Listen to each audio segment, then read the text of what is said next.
역대하 30장 1절부터 12절까지 한 절씩 교독하겠습니다. 히스기야가 온 이스라엘과 유다에 사람을 보내고 또 에브라임과 므낫세에 편지를 보내어 예루살렘 여호와의 전에 와서 이스라엘 하나님 여호와를 위하여 유월절을 지키라 하니라.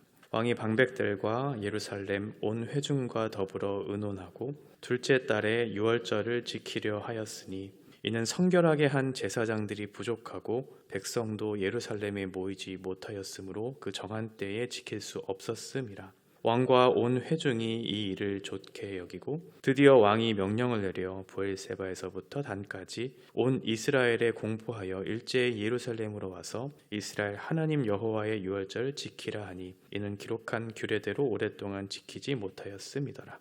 보발꾼들이 왕과 방백들의 편지를 받아가지고 왕의 명령을 따라 온 이스라엘과 유다에 두루 다니며 전하니 일렀되 이스라엘 자손들아 너희는 아브라함과 이스라엘의 하나님 여호와께로 돌아오라. 그리하면 그가 너희 남은 자 곧 아수르 왕의 손에서 벗어난 자에게로 돌아오시리라.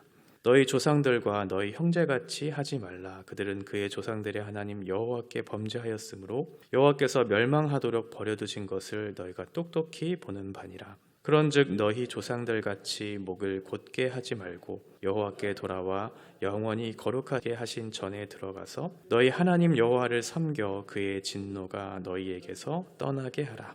너희가 만일 여호와께 돌아오면 너희 형제들과 너희 자녀가 사로잡은 자들에게서 자비를 입어 다시 이 땅으로 돌아오리라. 너희 하나님 여호와는 은혜로우시고 자비하신지라. 너희가 그에게로 돌아오면 그의 얼굴을 너희에게서 돌이키지 아니하시리라 하였더라.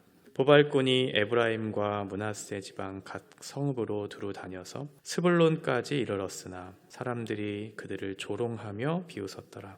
그러나 아셀과 므낫세와 스불론 중에서 몇 사람이 스스로 겸손한 마음으로 예루살렘에 이르렀고 하나님의 손이 또한 유다 사람들을 감동시키사 그들에게 왕과 방백들이 여호와의 말씀대로 전한 명령을 한 마음으로 준행하게 하셨더라.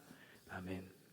성전을 보수하고 정화하고 다시 질서를 세워가면서 성전에서 예배가 이제 시작되고 있었습니다. 그래서 히스기야는 이제 성전 보수와 예배를 드리고 나서 이제 유다 땅 그리고 에브라임과 므낫세는 북이스라엘을 얘기하죠. 그래서 남유다, 북이스라엘 전역에 사람을 보내고 또 편지를 써서 그들에게 유월절을 지켜라라고 하는 그런 명령을 하고 있습니다.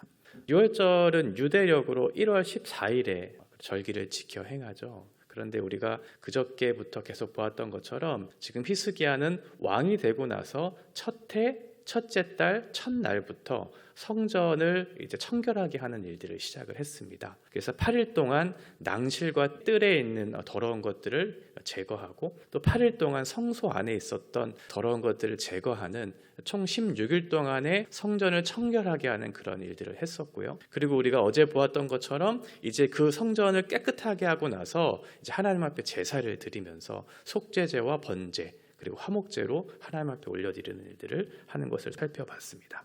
그러니까 지금 1월 14일 유대력으로 1월 14일의 날이 이미 지났기 때문에 하나님께서 정한 절기 그 날에 유월절을 지킬 수 없는 그런 상황이 되었어요. 그래서 지금 이스라엘에 있었던 온 백성들과 또 그 방백들, 리더들과 함께 지금 이 상황을 어떻게 해야 할까? 그런 고민이 있었던 것 같아요. 그래서 1년 뒤에 유월절을 지킬 것인가 아니면 이 상황을 어떻게 하면 좋을까 의논한 결과 그들이 이제 다음 달 2월 14일이죠. 유대력으로 2월 14일에 유월절을 지키기로 그렇게 결정을 합니다. 그 이유는 두 가지였는데요. 3절에 보면 그 절기를 지켜서 섬길 제사장의 수가 부족했기 때문이다. 어제 말씀드렸던 것처럼 지금 제사가 계속 끊어진 상태였으니까요. 지금 제사장의 수가 적었을 것이 분명했고 또 제사장이 준비되기 위해서는 성결하게 되어야 하는 기간이 필요했을 테니까요. 지금 제사장의 수가 부족했다는 것과 또 하나는 그 절기를 지켜 행할 백성들의 수가 부족했다. 그러니까 절기를 선포하고 이제 1월 14일에 유월절을 지키려고 하면 지금은 사람들이 없기 때문에 선포하고 나서 사람들이 모일 시간이 필요하겠죠.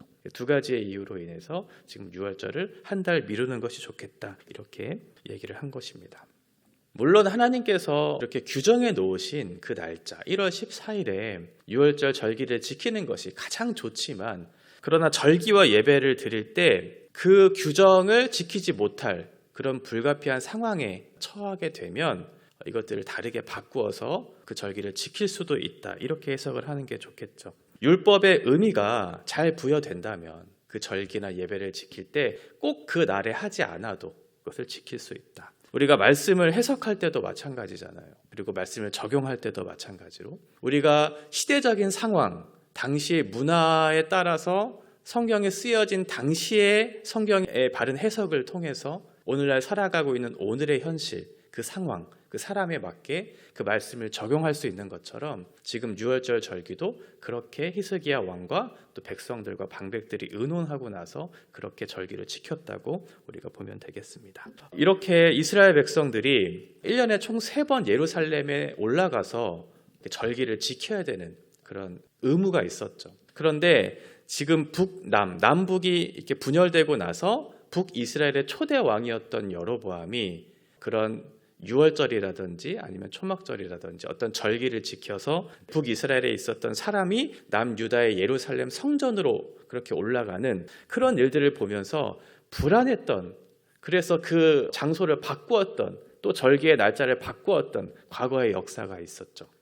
북이스라엘의 그 왕조가 세워지는 과정들을 보면 다윗의 왕조로 인해서 그 후손이 그 왕좌를 계속 이어질 것이다라고 하는 그 약속의 말씀의 정통성이 떨어지잖아요, 북이스라엘은. 그러니까 남유다 백성들의 그 정통성을 확보하면서 북이스라엘의 백성들이 남유다에 와서 성전에서 그렇게 절기를 지킬 때 우리가 그동안 하나님께 받은 말씀에 대한 정통성이 북이스라엘에는 없구나, 이렇게 절기를 지키면서 혹여나 남유다에 가서 있었던 사람들이 절기를 지키면서 북이스라엘로 오지 않을까, 이렇게 염려가 돼서 북이스라엘의 여로보암 왕이 이렇게 북쪽에 있는 단과 또 남쪽에 있었던 베델에 금송아지 그런 신상을 세워놓고 그곳에서 절기를 지키라고 하는 과거의 역사가 있었죠. 장소를 바꾸기도 하고, 또 여로보암은 7월 10일 날, 7월 10일은 대속죄일이잖아요. 그런 대속죄의 그 날짜를 바꾸기도 하죠. 추수의 때에 가까워서 그들의 편의에 따라서 8월 15일로 유대적으로 날짜를 바꾸기도 하고 장소를 바꾸기도 하는 그런 과거의 역사가 있었는데, 성경은 이거에 대해서 여로보암이 죄를 지었다, 이렇게 평가를 하고 있어요. 그러면 오늘 이렇게 날짜를 바꾼 거에 대해서 이것이 잘못된 것은 아닌가, 이렇게 생각할 수 있지만 사실은 이렇게 날짜를 바꿀 수 있는 규정 자체는 이미 민수기에서 한번 말씀하신 적이 있었고, 실제로 그렇게 이스라엘 백성들이 유월절 절기를 한 달 뒤로 미루어서 지켰던 과거의 역사가 있었어요. 이것은 자기의 편의에 따라서 아니면 정치적인 종교적인 상황에 따라서 그렇게 바꾼 것이 아니기 때문에 얼마든지 이 절기를 바꾸어서 지킬 수 있다, 이렇게 설명을 할 수 있는 거죠. 민수기 9장 9절부터 11절에 보면 이렇게 기록되어 있습니다. 여호와께서 모세에게 말씀하여 이르시되 이스라엘 자손에게 말하여 이르라. 너희나 너희 후손 중에 시체로 말미암아 부정하게 되든지 먼 여행 중에 있다 할지라도 다 여호와 앞에 마땅히 유월절을 지키되 둘째 달 14째 날 해질 때 그것을 지켜서 어린 양의 무교병과 쓴 나물을 아울러 먹을 것이요. 그러니까 이스라엘 백성들이 과거에 출애굽한 이후에 그 광야에서 유월절을 지키려고 했는데, 그런데 당시의 상황이 그렇게 유월절을 지킬 수 있는 그런 상황이 아니었던 거죠. 왜냐하면 광야에 가니까 많은 사람들이 굶어 죽던지 또는 풍토병에 걸리던지 하면서 이렇게 계속해서 사람들이 죽어가는 일들이 있었던 것 같아요. 그래서 장례를 치러야 하는데 그때 이스라엘 백성들이 시체를 만진다는 것은 부정한 것이었잖아요. 그 부정한 상태에서 유월절을 지킬 수 없었던 거죠. 그래서 하나님께 이제 모세가 묻고 나서 그 상황들이 이러하니 그 유월절을 지킬 것을 조금 연기해 주실 수 없습니까? 또 하나는 유월절을 지키려고 하는 많은 사람 중에 지금 먼 여행 중에 있는, 부지 중에 있는 사람도 있습니다. 그러니 그들도 돌아와 함께 유월절을 지킬 수 있도록 한 달 정도 미룰 수 있도록 그렇게 하나님께 묻고 나서 하나님 그렇게 하라고 말씀하신 그런 과거의 역사가 있었죠. 그러니까 절기를 지킬 때, 또 예배를 드릴 때 하나님께서 규정하신 그 날짜에 따라서 하는 것이 가장 좋지만, 그렇지 못할 불가피한 상황이 있을 때에는 얼마든지 그렇게 예배할 수 있다, 그렇게 절기를 지킬 수 있다, 이렇게 해석을 하는 거죠. 이제 히스기야는 남유다뿐만 아니라 북이스라엘에 있었던 많은 사람들, 에브라임 지파, 므낫세 지파에게 이제 편지를 보내서 그들도 함께 이제 과거에 함께 지냈던 유월절 절기를 이제 끊어졌던 그것들을 다시 한번 회복해보자 라고 하면서 북이스라엘 백성들에게 함께 이것들을 지켜가자고 얘기를 해요. 당시 히스기야가 통치했던 남유다, 그때 당시에는 북이스라엘에 통치했던 왕이 호세아 왕이었거든요. 그 호세아 왕은 우리가 알고 있는 것처럼 북이스라엘의 마지막 왕이었어요. 그러면 이것은 무엇을 얘기하는 거냐면 그 북이스라엘이 아수르에 의해서 곧 멸망할 것이다 라고 하는 것을 추측해 볼 수 있겠죠.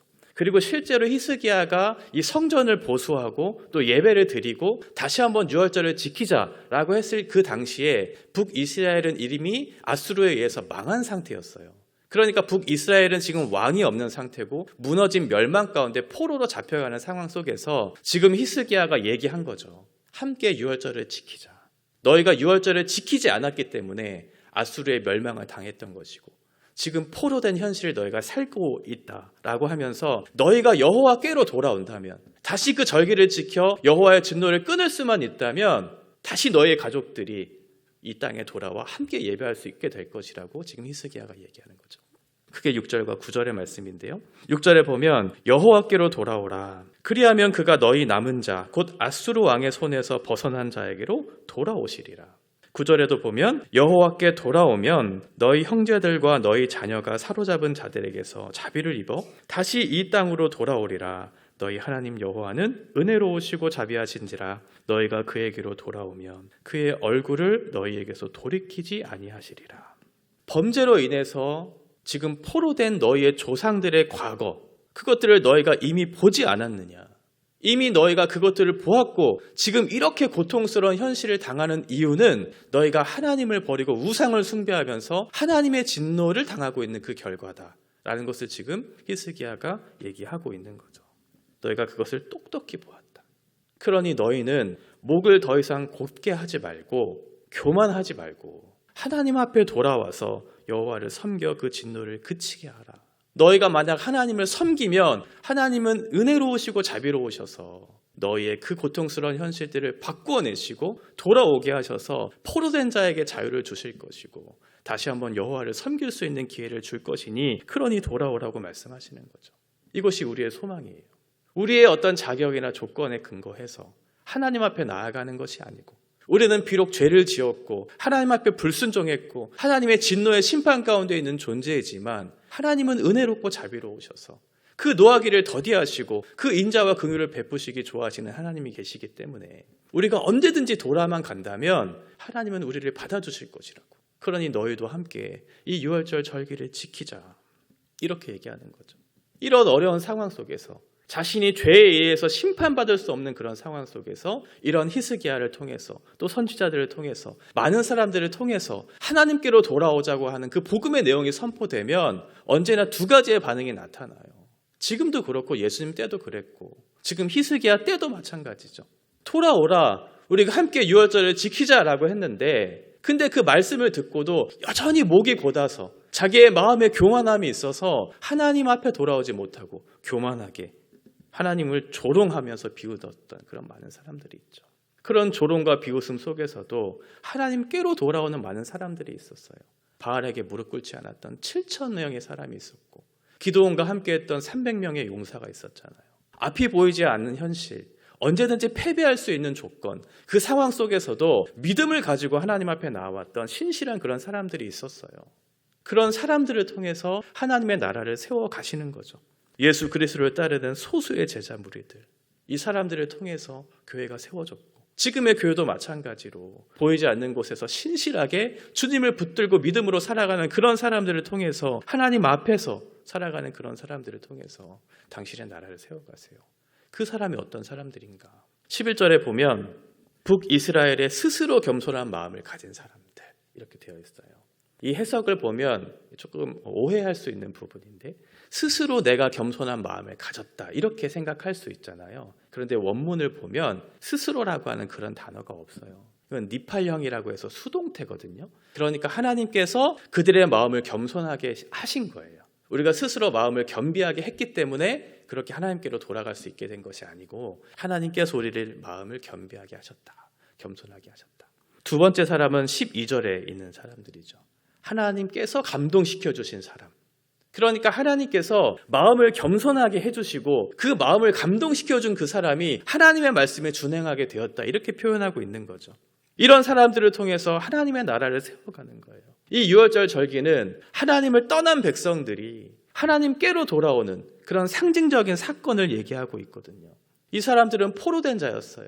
이 포로된 자들이 하나님의 말씀을 의지해서 성전을 짓기로 그리고 예배를 드리기로 다시 한번 그 질서를 세우기로 회복하기를 소망하는 마음으로 고향으로 돌아왔고, 역대기 기자는 이 사람들의 마음, 이 사람들의 결단을 매우 높고 매우 귀하게 그렇게 평가하고 있어요. 비록 이들의 마음은 온전하지 못했어요. 여전히 준비되지 못한 마음도 있었고 연약한 마음도 있었고, 그럼에도 불구하고 하나님께서는 이들의 마음을 귀하게 여기시죠. 성전을 깨끗하게 하고 예배를 드리기를 소망합니다. 그런데 여전히 우리의 마음은 부족합니다. 그럼에도 불구하고 내가 주님을 따르고자 하는 마음이 있습니다. 이렇게 우리도 마찬가지로 우리가 하나님께로 나아가고 싶은 마음은 있지만 그렇게 살지 못하는 우리의 연약한 모습들이 있잖아요. 그럼에도 불구하고 다시 한번 마음의 중심을 담아서 다시 한번 결단하죠. 하나님, 제가 그렇게 살고 싶습니다. 주님의 나라를 위해서 이 성소에서 주님을 예배하는 사람이 되고 싶습니다. 라고 그렇게 고백을 하죠. 그리고 우리는 마침내 하나님의 은혜로 말미암아 구원을 받았어요. 그리스도의 의를 입고 깨끗하게 살아가는 사람들이 되었죠. 옛사람을 이제 버려야지, 그리고 새 사람의 옷을 입고 살아야지, 그렇게 결단하며 살아가요. 그럼에도 불구하고 여전히 하나님의 뜻을 거스르면서 하나님의 진노를 유발시키는 그런 어리석은 모습들이 우리 가운데 남아있기도 해요. 그때 다시 한번 생각하죠. 주님, 우리를 용서해 주십시오. 다시 한번 주님의 뜻을 따라 그 은혜를 붙잡고 살게 해주십시오. 한 걸음 한 걸음 주님 앞에 나아가고 싶습니다. 우리 안에 완전한 사람이 없고 우리 안에 어떠한 자랑할 것도 없지만 죄인에 불과한 우리들이지만 그래도 넘어지고 실수하겠지만 다시 한번 일어나서 주님, 제가 그 마음을 따라서 결단하고 주님 앞에 살고 싶습니다. 라고 그렇게 그 마음을 붙잡고 지켜내므로 살아가기 위해서, 주께서 주시는 말씀에 합치된 삶을 살아내기 위해서, 주님의 제자로 살고 싶은 그 마음을 지켜내기 위해서 몸부림치는 사람들을 하나님께서 버리실까요? 그렇지 않죠. 유월절을 지키기 위해서 주께서 주시는 그 마음에 따라서 내가 비록 지금의 상황이 어렵지만 그 현실을 내가 도피하고 싶지만 내가 주님의 뜻을 따르기를 원합니다. 비웃고 졸어가는 그들의 그 고통스러운 현실들이 내 안에 없는 것은 아니지만 그것들은 다 차치하고 내가 주님과 함께 살기를 원하는 그 마음이 있사오니 저를 불쌍히 여겨주시고 다시 한번 주께로 돌아가고 싶은 이 마음의 결단을 따라 주님 앞에 나아갔을 때 저에게 자비와 긍휼을 베풀어 주십시오. 그렇게 고백하는 사람들에게 그 은혜를 베풀어 주시겠죠. 하나님께서 내일 보겠지만 그 은혜를 가지고 나오는 사람들을 통해서 역사해 주시고 그 마음을 귀하게 여기셔서 당신의 나라를 세워가는 과정들을 다시 한번 확인시켜 줍니다. 오늘도 우리의 마음속에 주님을 향한 뜨거운 사랑의 마음, 다시 한번 주님을 붙잡고 그 은혜의 결과들에 따라 살고자 하는 마음, 내가 주님께로 돌아가겠습니다 라고 했을 때 주께서 주시는 그 긍휼의 풍성함들을 경험하는 오늘 하루가 되시기를 바랍니다.